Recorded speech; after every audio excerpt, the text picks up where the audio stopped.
पर साहब real estate sector को भी अगर हम देखें तो वहाँ बहुत नरमी दी गई है और कहा जा रहा है कि इस सेक्टर की तरक्की से मुल्क की मईशत पर में बेतहाशा फायदा होगा।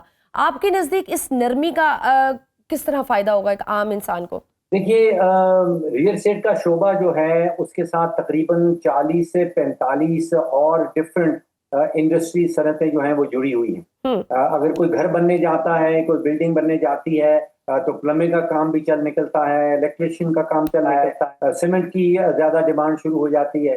कोई 40-45 के करीब ऐसी इंडस्ट्रीज हैं जो इस सेक्टर के साथ जुड़ी हुई हैं। जी। तो इसमें कोई शक की बात नहीं कि अगर कोई कंसेशन दी जाती है और वो कामयाब कंसेशन हो जाती है और रियल एस्टेट का शोबा जो है वो बढ़ने लगता है, फैलने लगता है, तो उससे आम आदमी को, उससे 40-45 मजीद और इंडस्ट्रीज को फायदा जरूर पहुंचेगा। सर, छोटी और हाइब्रिड गाड़ियों पर भी इजाफी सेल्स टैक्स लगाया जा रहा है। पेट्रोलियम मसनूआत पर कार्बन लेवी लगाने की भी तजवीज़ सामने आई है। इससे तो बज़ाहिर यही लगता है कि फिर आम आवाम के लिए जो चीज़ें दस्तियाब थी वो भी अब उनकी पहुंच से दूर हो रही हैं।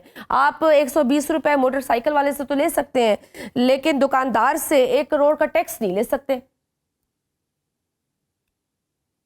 देखिए, टैक्स का फोकस मैं समझता हूँ, मैं जो बजट स्टेटमेंट आई है उसमें टैक्स का लफ्ज गिन रहा था और वो तकरीबन कोई 6 दर्जन दफा इस्तेमाल होता है। मैं समझता हूँ कि टैक्स के ऊपर फोकस विफाकी हुकूमत का और इतना ज्यादा फोकस गलत है। पाकिस्तान का हर बच्चा, बूढ़ा, मर्द और औरत ऑलरेडी टैक्स नेट के अंदर है।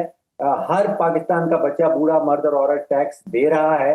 यहाँ पे इशू जो है वो टैक्स इकट्ठा करना या टैक्स देना नहीं है। यहाँ पे इशू है हुकूमती नुकसानात और हुकूमती अखराजात। जो नुकसान हुकूमत करती है पीआईए के अंदर कोई 830 अरब के पहुंच चुके हैं। जो हुकूमत नुकसान करती है बिजली के सेक्टर के अंदर वो कोई 2000 और 400 अरब पे पहुंच चुके हैं। जो नुकसान हुकूमत करती है गंदों की खरीदारी में, प्लास्को का नुकसान कोई 900 अरब तक पहुंच चुका है। तो आपका और मेरा मेहनत से कमाई हुई का आमदन, उसके ऊपर जो टैक्स लगाया जाता है और वो टैक्स फिर जब पीआईए में डुबो दिया जाता है या बिजली के सेक्टर में डुबो दिया जाता है, तो इसका जवाब जो है वो विफाकी हुकूमत से जरूर मांगना होगा। ठीक सर, एक बात जो बार बार मुल्की मईशत की तरक्की से हुकूमत जोड़ती है वो स्टॉक एक्सचेंज का ऊपर जाना है। जैसे कि अब बजट के अगले रोज स्टॉक मार्केट 100 इंडेक्स 1,24,000 की सतह बूर कर गया है और हुकूमत का कहना है ये पॉजिटिव इशारा है। स्टॉक एक्सचेंज का मईशत की बेहतरी से क्या ताल्लुक है, ये आम आवाम, हमारी ऑडियंस के लिए जरा वजाहत कर दें। देखिए, अगर स्टॉक मार्केट ऊपर गई है तो इसका मतलब है कि उन्होंने जो स्टॉक मार्केट में खेलने वाले हैं, जो स्टॉक मार्केट में इन्वेस्ट करने वाले हैं, उन्होंने इस बजट को पॉजिटिव पाया है। जैसे मैंने शुरू में कहा था, उनके ख्याल में स्टॉक मार्केट के प्लेयर्स के ऊपर कोई इजाफी टैक्स नया बहुत बड़ा सारा नहीं आया। कोई एडवर्स किस्म की चीज उनके कोई इकदाम जो है वो इस बजट में नजर नहीं आया। अगर स्टॉक मार्केट ऊपर जाती है तो जाहिर बात है कि वो मुल्क की मईशत के हवाले से एक पॉजिटिव डायरेक्शन जरूर है। उसका इम्पैक्ट कितना होता है आम आदमी के ऊपर, वो आप और मैं उसको जेर बहस जरूर ला सकते हैं। और उसकी एक वजह यह है कि पाकिस्तान के अंदर स्टॉक मार्केट के अंदर कोई 3.5 या 4 लाख पाकिस्तानी कहा जाता है जो उसके अंदर इन्वॉल्व है। तो वो बहुत छोटी सी एक, आप समझिए कि आबादी का हिस्सा बनती है। 24 करोड़ पाकिस्तानियों को इससे कोई डायरेक्ट फायदा नहीं पहुंचने वाला।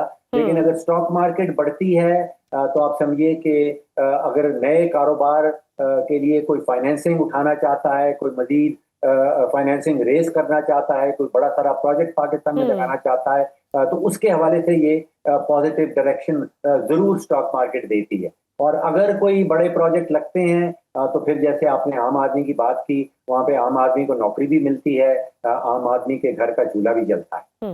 लेकिन एक स्मॉल चंक होता है। सर, हुकूमत कोई भी हो, हम देखते हैं कि तालीम और सेहत पर उनकी तवज्जो ना होने के बराबर होती है।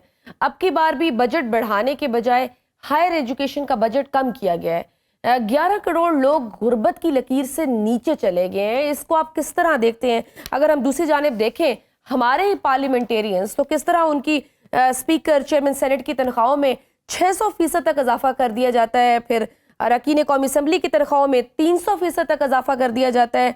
वफाकी वुज़रा की तनख्वाहों में 150% इजाफा किया जाता है।